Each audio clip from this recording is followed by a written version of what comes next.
Welcome, fellow dreamer. Tonight, I invite you to set sail with me on a quiet journey into the untamed world of the high seas, a place of salt and storm, gold and danger. Together, we'll step into the worn boots of a pirate and discover just why surviving even a single day in that life was far harder than legend makes it seem. This is a story of hardship, grit, and unpredictability, of hunger, mutiny, ruthless captains, and the unforgiving ocean itself. But through it all, there is adventure, too, and a glimpse into a lawless world that once ruled the waves.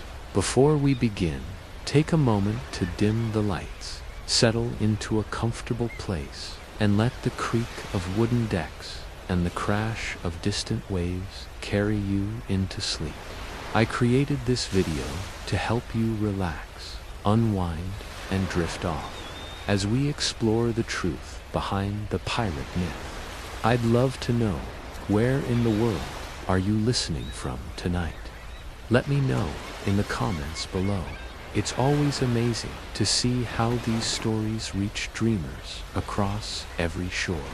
And if you enjoy this quiet voyage into the past, don't forget to like this video, subscribe to my channel, and tap the bell icon so you'll always have a place to return when you're ready to fall asleep to the stories of history. Now, close your eyes, take a deep breath, and let's find out why you wouldn't survive a day as a pirate. Good morning. You woke up as a pirate. You are not the captain. You are not even close. You're a sailor, new to piracy, fresh enough to still flinch at gunfire, still sore from the rope burns on your hands, still trying to forget the face of the man you watched get tossed overboard 2 days ago for sneaking rum. You're barely 20, though no one here knows your exact age. Names blur too. It's the year 1716. And you're aboard a brigantine called the Devil's Howl, somewhere south of Tortuga, off the wind-racked waters of the Caribbean. You'd hoped this would be better than starving in a London alley, that the stories of freedom and treasure and tropical air would prove true. They haven't. Here, deep in the ship's belly, it's still night, or early morning, maybe. There's no light down here. Just the creak of wet wood and the sound of men groaning in their sleep. Your hammock sways gently, not with peace, but with the irregular, jerking rhythm of a ship that never truly sleeps. Your back aches, your shoulder is numb. There's a sliver of fishbone under one of your fingernails, and you can feel it every time the hammock shifts. You blink into the dark. Above you, somewhere on the next deck, a pair of boots thump overhead. Someone curses. The ship groans. A rope pulley whines. There's a sharp splash near the sternwest, dumped overboard. The air around you is thick with the smell of mildew, old sweat, and something worse, a sour, creeping rot that never quite fades. You try not to breathe through your nose. Another body shifts in the hammock beside yours, a low grunt, then silence. You push yourself upright, slowly, the rope hammock sagging beneath your weight. Your stomach turns, gently at first, then with more insistence. The ship tilts to starboard, and you grab at the beam beside you to keep from rolling out. You've stopped vomiting every day, but the nausea hasn't left. It's just settled deeper, a constant pressure in your gut, like a cold stone you've swallowed and can't pass. You plant your bare feet on the damp wooden floor. The planks are slick with seawater, tar, maybe worse. You don't check, there's no point. The lanterns on this deck were extinguished hours ago, saving oil. Your eyes adjust slowly, but there's little to see. Just the outline of bodies in hammocks, some snoring, some silent, some too silent. You pull on your breeches. Your shirt sticks to your back, still damp from yesterday's sweat. It smells of salt, mold, and the smoke from the last cannon test. You don't remember the last time it was truly dry. Above you, someone shouts. Not panic, just a command. There's always shouting. You reach for your belt, leather, cracked, one of the few things you own. Your knife is still there. That's good. You sleep with it on when you can. A man without a blade on this ship is either naive or already marked. You duck low and step between the hanging hammocks, careful not to brush the skin of another sleeper. You don't want to fight this early or this late. Truth is, time down here is more feeling than fact. There are no bells below deck, only hunger and heat and the pitch of the hull. By the stairwell, the air grows hotter. A barrel of rainwater sloshes lazily beside the post. You dip your fingers in, splash your face. The water is stale, not clean, but it helps wake you. You rub the salt from your eyes and look upward toward the trapdoor above. The sun won't have risen yet. You know that by the way the air tastes, the humidity hasn't lifted. It feels pressed against your skin like a wet rag. Your scalp itches from lice. You scratch and pick absently at the scabs on your collarbone. The skin never truly heals out here. Salt, heat, and friction keep the body raw. You climb the ladder. Each rung creaks underfoot. The wood is slick, worn smooth by dozens of barefoot men before you. Your hands grip hard. Some vanish. The hatch opens with a grunt, and then light. Not the full brightness of day, but that early morning gray.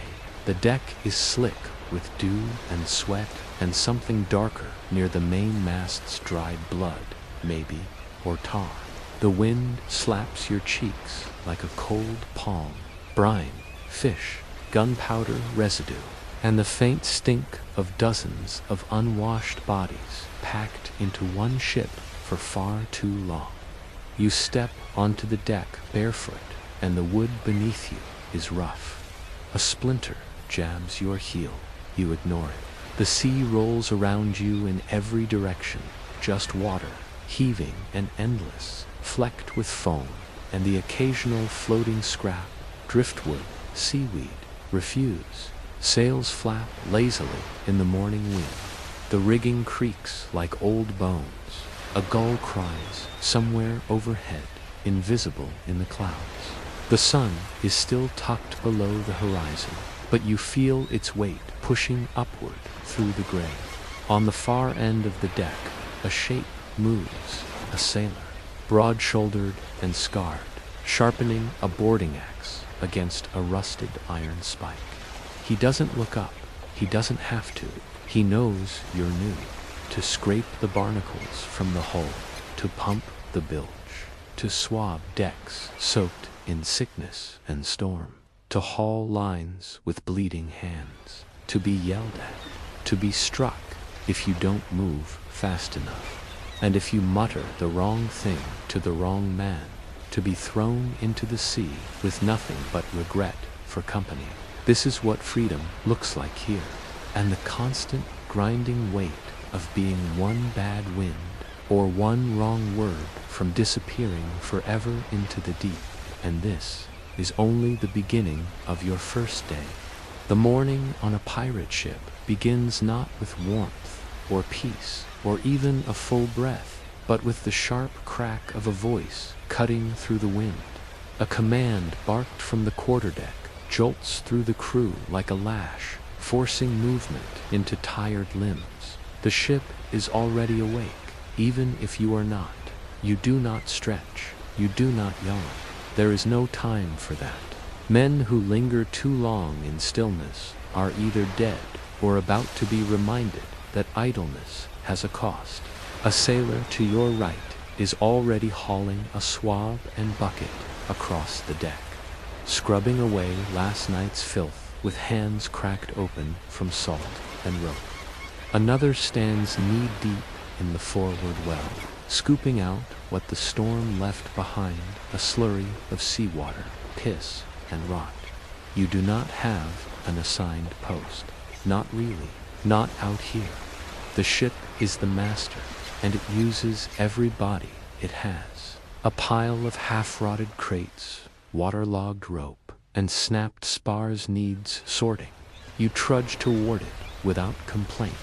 Complaints are not voiced here.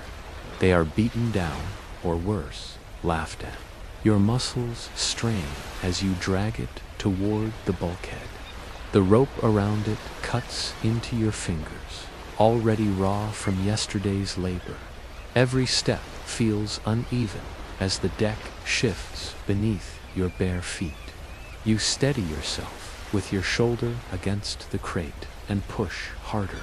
The crate thuds against the wall, and you breathe through your mouth to dull the sting of the salty air in your throat. Others around you grunt and move in a rhythm you've started to recognize. Not smooth, not graceful, but practiced. These men know this work. They have done it for years, some since they were boys, some since they were press-ganged out of merchant ships or escaped from the gallows. Their bodies are hardened, not by exercise, but by survival. The cords in their necks stand taut as they haul lines, and the scars on their hands speak louder than their mouths. What awaits is a ladle of thin gruel slopped into a cracked wooden bowl and a piece of hardtack that feels more like a stone than bread. You take your bowl with both hands and shuffle to the railing, where others crouch or sit on crates to eat in silence. The gruel is warm, at least, but it tastes of sour oats and something bitter you cannot identify. You chew because you must. You do not ask what is in it. No one does. The hardtack breaks only after you soak it in the gruel for several minutes. Even then, your jaw aches from the effort. The bread is dotted with weevils, but no one bothers to pick them out. They add protein, one man says with a crooked grin, and the others chuckle without humor.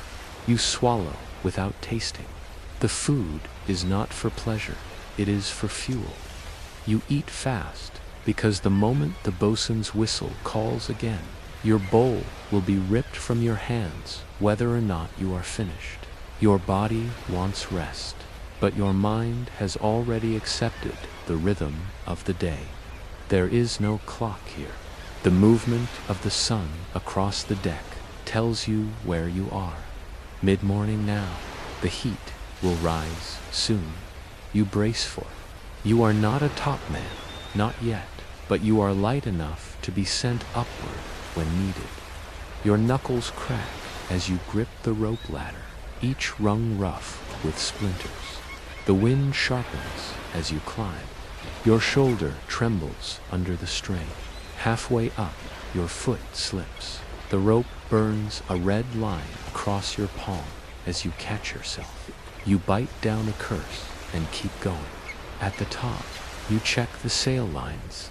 They are loose from the night wind and need tightening. The sail billows above you, flapping like the wing of something immense. You work quickly, but not recklessly.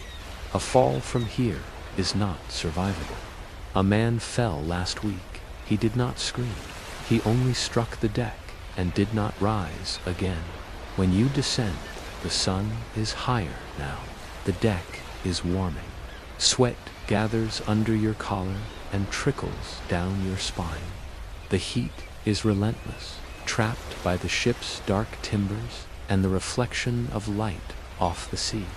There is no shade except below deck, and you do not have the luxury of escape. The work continues. He stands on the quarterdeck with arms folded, his face shadowed by a wide-brimmed hat. He watches everything, not always with anger, sometimes with amusement, but he misses nothing. If he sees you slow, he will say nothing at first. He will remember, and later, when the discipline is handed out, It will be your name, he says, first. Tar, thick and black, waits inside. You kneel beside a weather-worn plank and begin to seal the scene. The smell is sharp and clings to your nose. The bristles drag slowly through the sticky mass. It gets on your hands, your knees, your shirt. It will not come off completely, not for days. You do not complain. As you work, you think about the fantasy that led you here. You remember the stories of treasure, of gold, of a life without rules. They never told you about the taste of spoiled gruel, or the sweat that never dries, or the hunger that settles behind your ribs and never truly leaves. They never described the silence between screams when someone is punished. They never mentioned the sleep, thin and dreamless, in a swaying hammock that stinks of mildew. You glance up, and the sky above you is empty, wide, and uncaring. The sun burns brighter now, high overhead, a white coin hanging in a sky that offers no comfort. You blink and lower your eyes. The tar continues to spread across the deck, and your hands do not stop. This is only the morning, and already your back aches, your throat is dry, and you wonder how many days like this you can take. By midday, your hands are coated in a mixture of tar, sweat, and brine, and your arms ache from hours of labor. The sun burns directly above, draining whatever energy you had left from the morning's gruel. Around you, the other men work in silence or with short, grunted words, all of them locked in their own rhythm, as if they've trained their bodies to ignore the sting of salt in fresh cuts or the pounding heat. But physical pain is not the only threat aboard this ship. The real danger, you begin to realize, walks on two legs and sleeps in the hammock next to yours. The crew you sail with is not a brotherhood. It is a pressure-cooked arrangement of egos, tempers, and desperation, bound together by a common goal, but held in place only by fear, routine, and violence. There is no single kind of pirate. Among the men aboard, you can find former slaves from the coast of Africa who now swing cutlasses with silent precision. You see escaped debtors from England with crooked teeth and swollen knuckles, who whisper prayers in their sleep. You hear Irishmen with wild eyes and sour breath telling stories of ghosts who ride the wind, and Frenchmen with scars like maps across their cheeks who laugh at nothing at all. Some were soldiers, hardened by war. Others were fishermen, turned desperate by hunger. Some are just boys, orphaned, too young to know another life. They are not friends. They are not allies. They are something more unstable. They are temporary survivors. You learn early on that every crew has its own code. This ship, the Devil's Howl, is ruled not by compassion or kindness, but by a set of expectations passed down through bruises and whispered warnings. Some of it is spoken openly, especially when a new sailor like you arrives. You do not steal from your mates. You do not strike another man unless challenged. You do not speak against the quartermaster or the captain. You do not lie about loot or shirk your share of labor. When it comes time to divide plunder, the captain takes 2 shares, the quartermaster takes 1.5, and everyone else fights over what remains. If you are caught hiding a coin, you lose a hand. If you refuse a fight, you earn a beating. If you run from battle, they will tie a cannonball to your ankles and offer your body to the sea. This is the code, brutal and simple. Obey or be punished. You soon come to understand that knowing the code is not enough. Surviving among these men means watching everything. You must study how they look at one another, who they speak to in private, whose temper can be provoked with a single word. There is a man they call Old Crow. He served under 3 different captains and slit the throat of one of them in his sleep. No one asked why. No one had to. The man he killed had been hoarding rum. Crow sleeps with his boots on and his knife beneath his chest. He does not speak often, but when he does, the others listen. Then there's the cook's assistant, barely older than 16, who has already lost an eye to a shard of glass during a raid. He grins with the remaining half of his face and likes to show newcomers where he hides his extra knife. Then there's Victor, a man with arms like tree trunks and a tattoo of a serpent coiling up his neck. He once bit off another sailor's finger during a dispute over rations and kept the bone as a charm. You know better than to speak to Victor unless spoken to first. Even moments of rest feel sharpened by tension. When the crew gathers to eat again at dusk, they do not sit side by side like comrades. They form loose, wary clusters. Conversations stay low, with one eye always watching the horizon and the other scanning the faces around them. You notice that no one turns their back completely. They crouch against barrels or sit with their shoulders against the mast.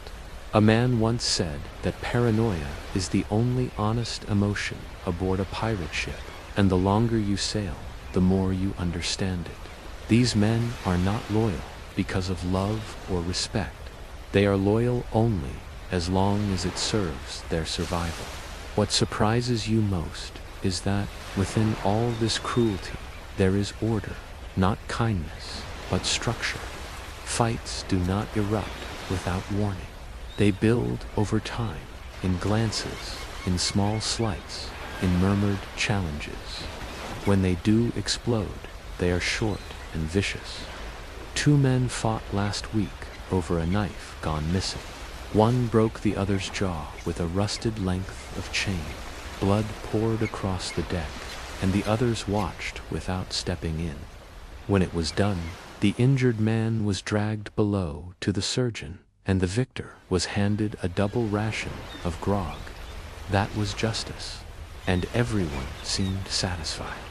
The code governs even the captain. He may give orders, but he answers to the crew if they turn against him.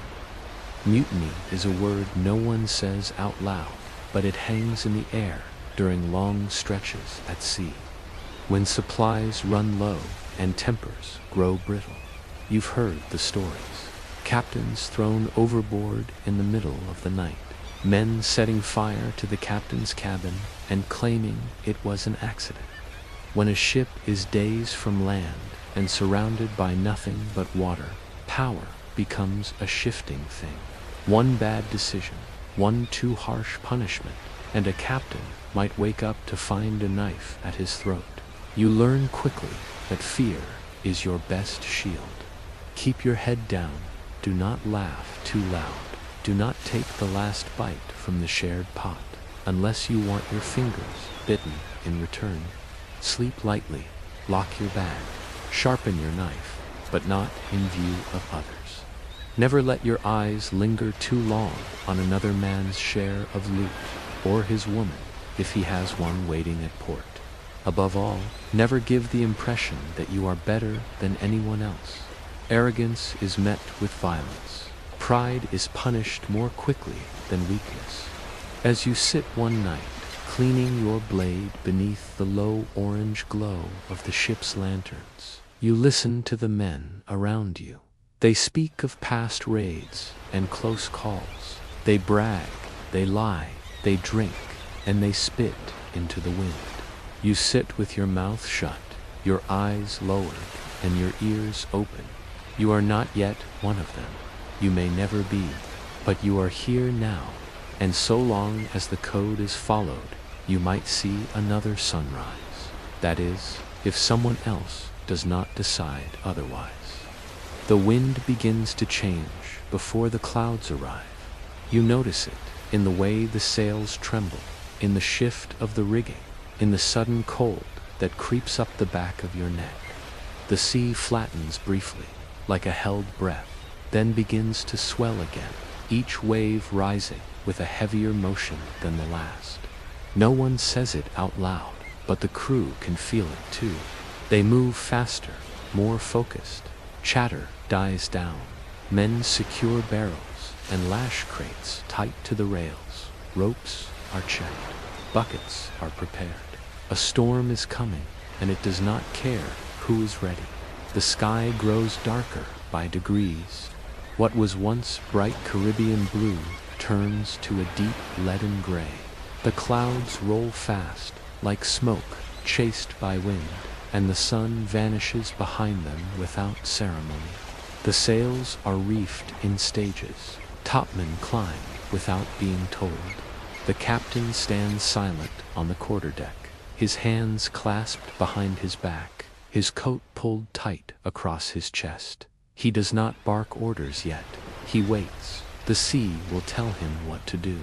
You are not sure if that is wisdom or arrogance. By the time the first wave crashes over the port side, you are soaked through. The rain comes next sharp, cold, and blown almost sideways by the wind. It stings your cheeks and soaks into your clothes until you are no longer sure where your skin ends and the sea begins. You are ordered to the starboard rail to help tighten the foresail rigging. The ropes are slick, the deck tilting hard beneath your feet with every passing wave. You grip the line with both hands and pull, but the wind roars in your ears and the salt stings your eyes. The boat lurches again. A sudden heave sends one of the older crew tumbling across the planks. He lands hard against a barrel, coughing and clutching his ribs. No one runs to help him. There is no time. Another gust tears through the sails, and the mast groans above you like it might snap. You feel the strength of the ship bending beneath your knees, wood flexing like a living creature trying to resist being broken apart. Your stomach begins to rebel. The nausea starts as a dull knot in the pit of your belly, then rises slowly, insistently, until you have to clamp your jaw shut to keep from retching. The horizon spins every time you try to focus your eyes. Your hands are too wet to wipe your face. You taste bile in your throat and spit into the sea, hoping it will pass. It doesn't. A few seconds later, you are doubled over near the mainmast, your body convulsing as you empty your stomach into the gutter along the deck. The gruel you forced down this morning returns in a bitter wave, followed by nothing but saliva and stomach acid. Your body shakes with the effort. You are not alone. Around you, other men heave and cough. Some have grown used to it and keep working. Others lean against the rail and throw up until their legs collapse under them. The storm has no sympathy. Neither does the crew. No one slows to help. The sea wants you weak. The ship wants you useful. You must find a way to be both. The wind intensifies. The storm has found you now fully, and it has no intention of passing quietly. Thunder cracks across the sky like cannon fire. Lightning flashes white against the black sea, illuminating the writhing waves below. For a moment, you see just how high the water has risen. Swells as tall as houses roll toward the ship. The hull groans under their weight, and each impact sends shudders through the planks beneath your boots. You cling to the rigging with frozen fingers, soaked and shaking. A wave crashes over the bow, drenching the deck and sweeping a barrel loose from its lashings. It crashes into a sailor's leg, snapping it audibly. He screams once, then goes silent as two men drag him back toward the hold. You watch without moving, knowing that if you pause too long, you could be next. Time distorts in the storm. Minutes stretch into hours. There is no beginning or end, only wind and water and noise. Your muscles scream for rest, but you cannot let go. Your hands are locked around a stay line, your legs bent, your face pressed to your shoulder to shield your eyes from the stinging rain. Somewhere in the blur, someone slips from the ratlins and vanishes into the sea.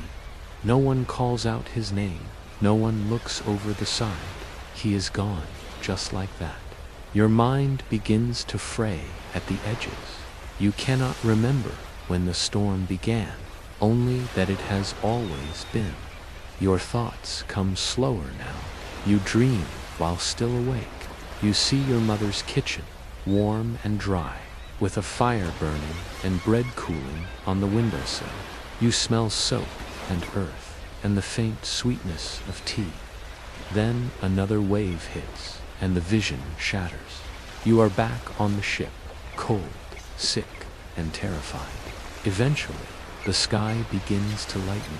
The wind shifts, not stopping, but softening. The rain continues, but it loses its edge. The ship steadies under your feet, no longer fighting the waves, but riding them. The worst has passed, for now. You are ordered below to help check the cargo and pump the bilge.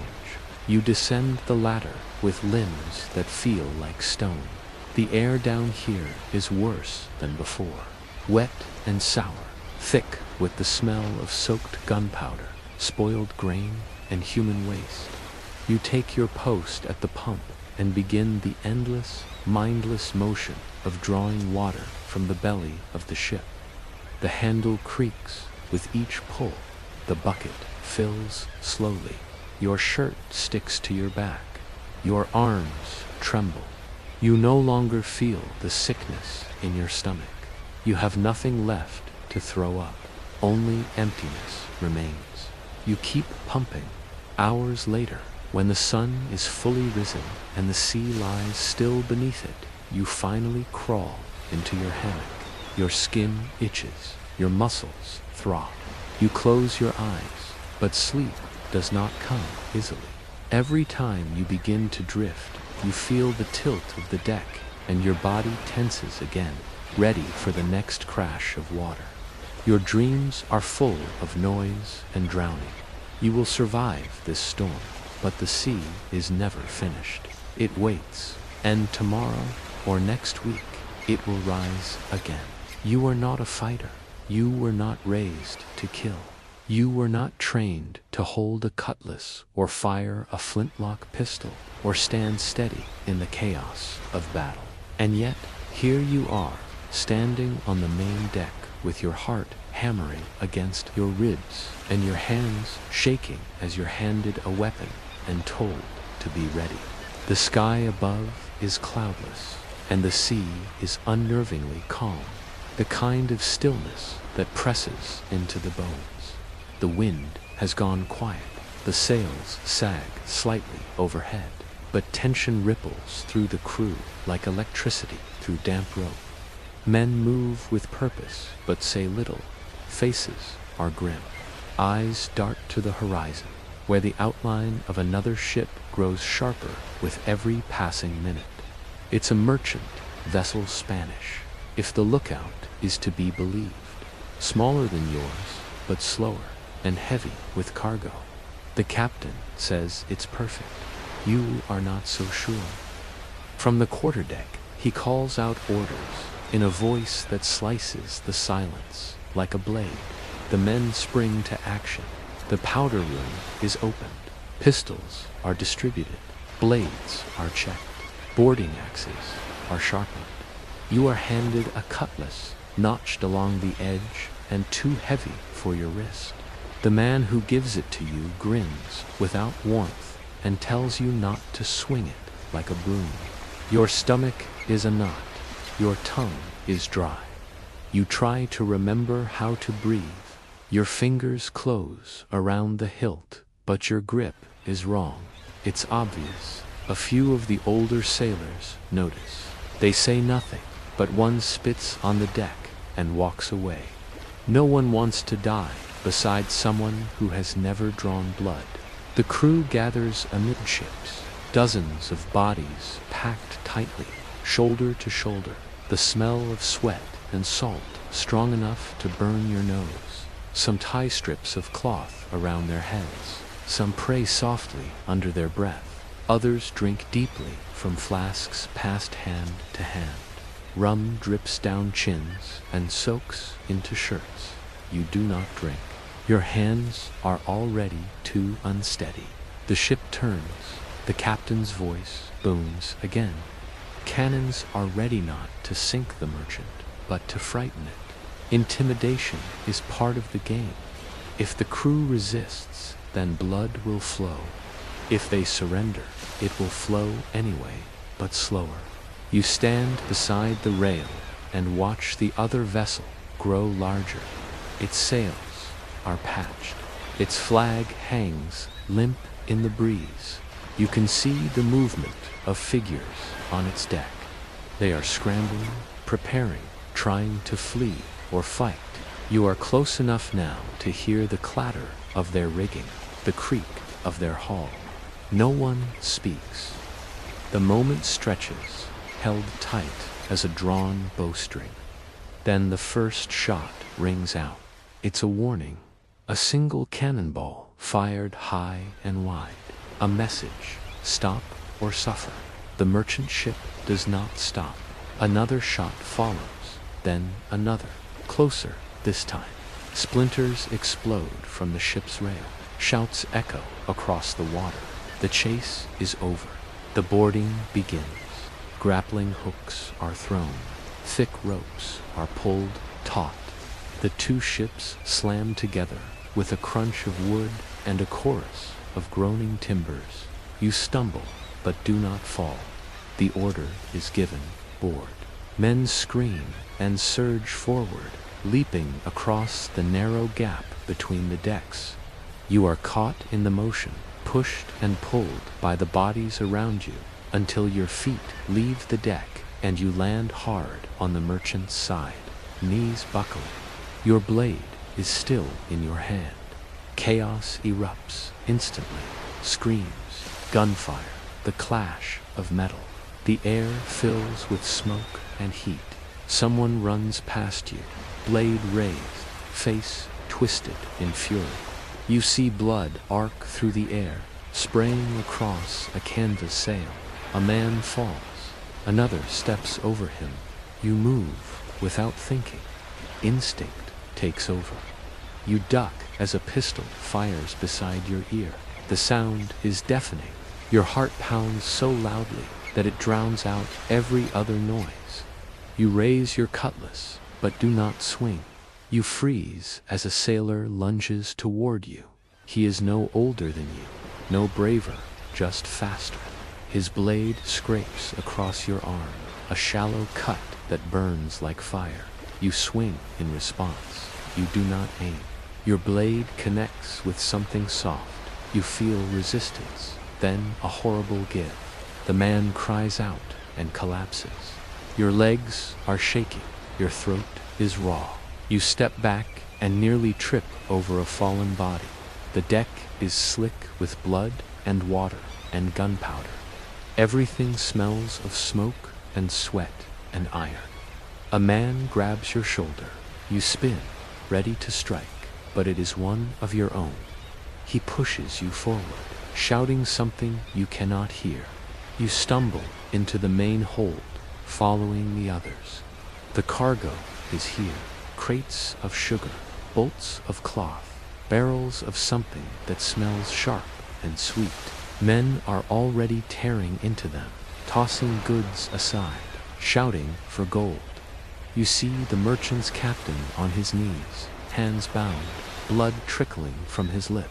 He pleads in Spanish. No one listens. A boot slams into his ribs. He falls to the floor. You step over him, unsure of where to go. Your body trembles. Your blade drips. You do not know if it is blood or rain. Your mind swims with confusion and fear. You feel a hand press something into your palm, a silver coin. One of the crew shouts your name and grins. You are now one of them. You fought, you bled, you did not run. The ship is taken, the resistance is over. The bodies are counted, the loot is divided. Some of the merchant crew are kept alive, others are not. You do not ask why, you cannot speak. Your mouth is full of salt and bile. Your ears ring. You return to your ship slowly, your legs unsteady. The deck is slick. The sun burns bright again, as though nothing has happened. The sky is blue, the sea sparkles, but your hands are stained, and you cannot stop shaking. That night, as you lie in your hammock, you see the faces again, the eyes of the man you struck, the boy who screamed before the blade met his throat, the merchant captain gasping in pain. You press your hands to your face and find that they still tremble.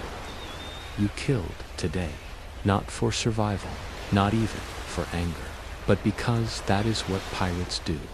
And tomorrow, you will be expected to do it again. A scrape, no more serious than the bruises on your ribs or the swelling on your jaw. You wrapped it in a strip of cloth torn from your shirt and went on working, believing that rest and seawater would be enough. It is not. Now, as you sit hunched over in the belly of the ship, the skin around the cut burns hot and angry, red and swollen, oozing a yellow film that stains the cloth you press against it. The pain is constant now, not sharp, but deep, like a fire inside the muscle. Your fingers twitch involuntarily, and a pulsing ache radiates up your arm toward the shoulder. You try to keep it hidden beneath your sleeve, but even in the dark, others have begun to notice the way you cradle your limb. There is no hiding weakness for long down here. The damp, rotting wood, mixed with the stench of sweat, unwashed bodies, and stale rum. Now, the smell of infection adds something new, a sour, metallic temps that clings to your nostrils and makes your stomach churn. Someone vomits in the corner. Another coughs from beneath a blanket, the wet, rattling sound that has lasted for weeks. He has not stood in 2 days. Most assume he will die. No one speaks to him anymore. No one wants to catch whatever he has. His treatments are crude at best. Spirits poured into wounds, teeth yanked with pliers, fingers cut away to avoid rot. You've seen him remove a sailor's leg at the knee, sawing through skin, tendon, and bone, while 2 men held the patient down. The man survived, though barely, and now lies silent in the darkest part of the hold, staring at nothing. You wonder if he regrets surviving. One night, the fever hits. It starts with chills. Your teeth chatter. Your skin prickles with cold, even as sweat pours from your brow. Your vision swims when you sit up, and the hammock beneath you feels like a raft in a storm. Every breath tastes like salt and metal. You try to stand, but collapse to your knees, your breath coming in short, ragged gasps. Someone calls out. You do not remember what happens next. You remember the smell, burnt flesh and spoiled cloth. You remember screaming. Or maybe you only dreamed it. The pain now is sharper, cleaner, but the fever lingers. You drift in and out of sleep, your body pulled toward darkness, like a stone sinking through deep water. One man scratches at his scalp until it bleeds, lice crawling through his hair in endless waves. Another has developed a thick swelling beneath his jaw. He can no longer chew.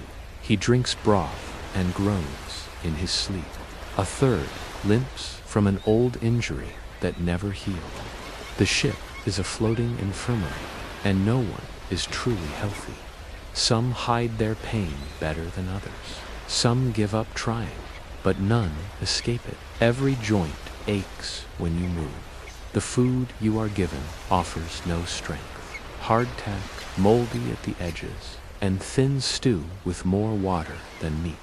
Even when you manage to keep it down, it sits in your stomach like stone. Your body is breaking, slowly, in pieces. One less body to man the sails. One more burden in battle. Not about you, not yet, but about others like you. Sick men pushed overboard in the middle of the night. Silent decisions made in the name of survival. It's easier, they say, quieter, merciful in a way. You force yourself to stand more often. You limp above deck when you can, your arm held close to your chest. You keep your face blank, your voice steady. You nod when spoken to, though your mouth is dry and your head spins with every step. The sun hurts your eyes, but you welcome it. Fresh air is rare, and for a few moments you almost feel like yourself again. But the pain always returns. At night, when the ship is quiet and the stars stretch above in a cold, endless sky, you lie awake and feel it spreading, like rot through wood, like water through canvas. Slowly, patiently, it claims more of you. The tips of your fingers are numb. Your mouth is dry. You've heard the older men speak of it, a slow death. Your teeth will loosen. Your skin will bruise without reason. You will fade like smoke. You wonder how long you have. Days, maybe. Weeks, if you're lucky. If you asked the surgeon, he would not answer. About dirt roads and green fields and the smell of earth after rain. You think about clean clothes, warm meals, a bed that does not sway with the waves. You think about home, wherever that is. You do not cry. You cannot spare the water. You drag yourself out of the hammock. You wash your face with cold seawater. You eat, you work, you endure. Because the only thing worse than dying slowly on this ship is being too weak to fight for one more day. It begins with whispers, not shouted words, not accusations, not blades drawn in the dark, just whispers, faint, careful, traded beneath breath, behind barrels and sailcloth. No names, no threats, just questions. Is the captain losing it? Does the quartermaster take more than his share? Did you see him counting coin alone in the sternhold? You hear the first whisper 2 days after the last storm. The ship drifts in still water, sails limp, wind gone. With no speed and no sight of land, the crew grows restless. A week of hunger, a week of sickness, a week of bruised skin and slow rot creeping into the wood beneath your feet. Days stretch long and colorless. Time turns bitter in the mouth. When men suffer in silence long enough, they begin to search for someone to blame. The whispers feed on frustration. They grow louder in the lull. You hear them near the water barrels and beneath the mess table. One man thinks the captain has been hoarding meat. Another swears the maps are wrong, that they've been sailing in circles. Some say the last prize was light because the officers kept the gold. Others remember the man who vanished last week, slipped overboard, the captain said, but no one saw it, and no one asked too loudly. You try to stay out of it. You do your work. You nod when spoken to. You clean your blade and oil your gear and tend to your still healing arm. You speak to no one if you can help it, but it doesn't matter. When a ship is this small and this many men live packed together with no escape and no peace, you are part of whatever poison spreads. One morning, you wake to find a man missing, not just gone, but scrubbed clean from the deck. His hammock is empty, rolled tight. His boots are gone. No blood, no noise in the night. The men don't speak of it at breakfast, but their silence is heavier than words. You watch them shift, uneasy. The crew is afraid, not of the sea, not of death, but of each other. The captain acts as if nothing is wrong. He moves across the quarterdeck with hands folded behind his back, voice steady, commands sharp, but he does not smile, he does not drink, he eats alone. His eyes scan the men like a hunter searching for tracks. The quartermaster speaks less. The boatswain keeps his pistol on his belt, even while scrubbing the deck. These are not coincidences. The tension builds in small, unbearable ways. Two men fight over a knife left out of place. Another refuses to take his shift at the rigging and gets lashed with rope until his back breaks open. Rumors follow every punishment, that the officer took pleasure in it, that the crew should have intervened, that loyalty is just another kind of cowardice. You try not to listen, but the ship is a closed world.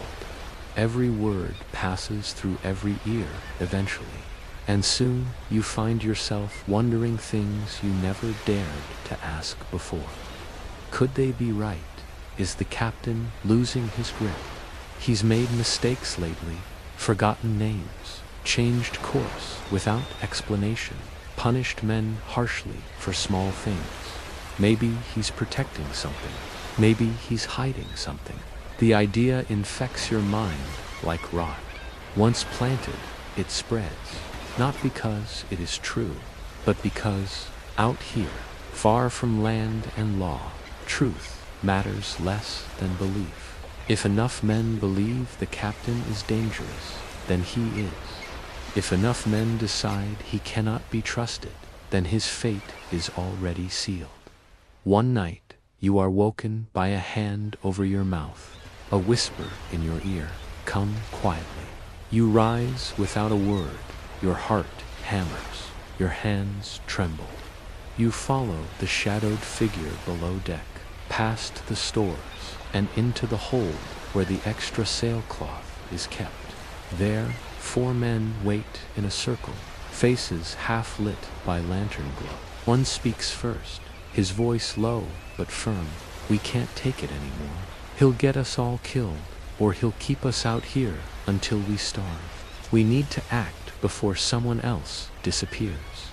You do not speak. You are not asked to swear an oath. You are not given a vote. You are only told what must happen. A plan. Quiet, fast, bloodless, if possible. The captain will be confronted. If he resists, he'll be removed. No one uses the word murder. No one says mutiny. But it hangs in the air, thick and undeniable. You return to your hammock and stare at the ceiling. Your eyes don't close. You picture the captain's face, the way he speaks, the way he watches. You remember your first day on this ship, the barked orders, the lashes, the impossible pace. You hated him, you feared him, but now, in the dark, that morning, the air is strangely calm. The men move stiffly, fewer jokes, fewer insults. The quiet has a sharp edge to it. You see hands resting too close to hilts, eyes lingering too long. You are assigned to clean the rail, but your ears strain toward the quarterdeck. When it happens, it is fast. The quartermaster steps forward while the captain reviews the chart. A shout, a scuffle, then gunshots. You freeze. 2 of the crew charge the steps. The captain draws his sword. He does not beg. He does not yield. He fights. 1 man falls with a scream. The second is cut across the chest and stumbles backward, blood pouring down his shirt. The quartermaster fires his pistol. The captain jerks, then straightens, then collapses without a sound. Everything stops. No cheer, no victory cry, just silence. Then a voice, low, uncertain. "It's done." The quartermaster wipes his blade and stands before the crew. He tells them the ship is theirs now, that justice has been served, that freedom means no man rules forever. The others nod, slowly, Some smile, others look away. A few kneel beside the captain's body and whisper a prayer. Most do nothing. You feel nothing, not yet. But later, when the body is wrapped in canvas and dropped into the sea, you feel a coldness settle inside your chest. Not grief, not fear, just something heavy, something final. The ship sails on. There is no celebration. Only wind, only silence. Only you, still aboard a ship that is smaller, darker, and more dangerous than it has ever been before. Because now, everyone knows how easy it is to take a life, and how easy it is to justify it. Night comes quietly, but it does not bring peace. The heat of the day lingers in the planks beneath your feet, mingling with the moisture from sea spray and sweat. The sky is streaked with dark purples and bruised gray clouds, tinged faintly with gold near the horizon. Somewhere behind you, the sun has already slipped beneath the water, leaving only its afterglow smeared across the distant edge of the world. The light fades quickly out here. One moment there is color, and the next only shadow and the sharp silhouette of the rigging against a curtain of stars. You sit on the deck, hunched forward, back against a barrel that smells of salt pork and mold. Your cutlass rests across your knees. It has not been cleaned since the boarding. Dried blood crusts along the hilt and clings to the edge of the blade. You should wipe it down. You know it will rust otherwise. But your hands remain still. Your fingers trace the edge without thought, over and over, as if waiting to feel a memory rise out of the steel. Around you, the crew moves slowly, voices low. Some pass a bottle of rum, taking sips without ceremony. Others roll dice on the deck, or smoke small pipes carved from bone and clay. The smoke curls upward in lazy spirals, vanishing into the darkness above. There is laughter, but not much of it. There are no songs tonight. No one sings after what happened. The ship rocks gently beneath you.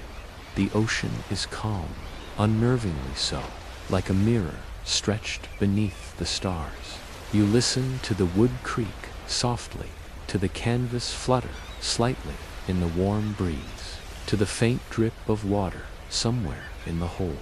You hear the murmur of men speaking in half whispers, trading stories, wondering aloud where the next landfall will be.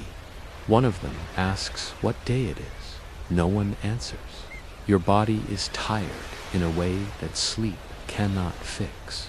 Every part of you aches, your feet swollen and blistered, your shoulders stiff from climbing, hauling, carrying, your arm still tender and red, wrapped beneath layers of stained cloth. Your stomach feels hollow, despite the cold bread you forced down an hour ago.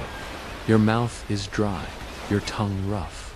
You feel older than you are, but you do not know how old that is anymore.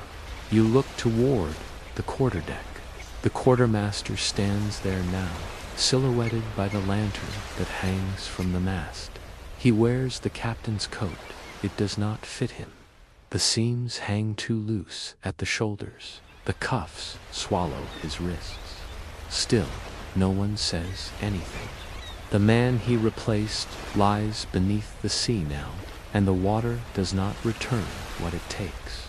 The crew accepted the change without protest, because out here, everything changes eventually.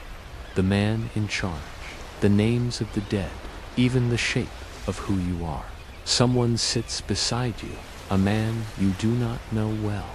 He does not speak, and neither do you. For a while, you both sit in silence, watching the sky change color. Stars emerge, one by one. A dull orange moon rises slowly, half hidden behind a veil of clouds. The water glows faintly where the moonlight touches it, but beneath that silver shimmer, everything is dark. You think about the man you struck during the raid. You remember his face, not clearly, but enough. The way his eyes widened, the way his mouth moved, as if he were about to say something. You do not know if you killed him. You do not want to know. The blood was real. The sound of his body hitting the deck was real. That is enough. The image plays again behind your eyes, not as a nightmare, but as something quieter, a memory worn smooth from being turned over too many times in your mind. You wonder what he dreamed about, if he dreamed at all. You wonder if he had a family. You wonder if he screamed after you turned away. You tell yourself it does not matter. You did what you had to. That is what everyone says, but the words feel empty tonight. A lantern sways gently overhead. Its light throws dancing shadows across the sails and ropes. You look up and see the faint shape of the crow's nest silhouetted against the stars. There is a man up there, alone, keeping watch. He does not speak. He does not move much. His outline looks more like a scarecrow than a sailor, arms folded tightly, head bowed. You wonder what he sees out there, if he is looking for land, or ships, or something else entirely. Or maybe he is just staring into the blackness, thinking his own quiet thoughts, as you are now. A breeze moves through the ship. It is warm, but not unpleasant. It smells faintly of salt, wood, and old tobacco. You close your eyes and let it pass over your skin. For a moment, you imagine you are somewhere else, not in this body, not on this ship, somewhere still, somewhere far from blood and sickness and hunger, somewhere with earth beneath your feet, somewhere with silence that does not press against your chest like a weight, but the moment does not last. A shout rises from the far end of the deck, just a drunk sailor shouting at nothing. The others ignore him. A few shake their heads. You keep your eyes closed, but the illusion has passed. You are still here, still aboard this rotting vessel, still adrift in a world that does not care if you live or die. Eventually, you rise. You carry your blade back below deck and hang it from the peg beside your hammock. The wood creaks beneath your feet. Your knees ache. You climb into the hammock slowly, carefully, lying back into the sagging canvas, adjusting until the sway feels right. Above you, faint light flickers from a lantern swinging near the mast. You watch it through half-closed eyes. The sway matches the motion of the sea. The sound of the water against the hull is steady now, almost gentle. Someone snores nearby. Another man mumbles in his sleep. You pull your blanket over your chest and let your eyes close completely. Your body is sore. Your thoughts drift like smoke. You think of home. You think of silence. You think of nothing. And slowly, quietly, you let yourself slip into sleep, knowing full well that tomorrow will ask of you everything again.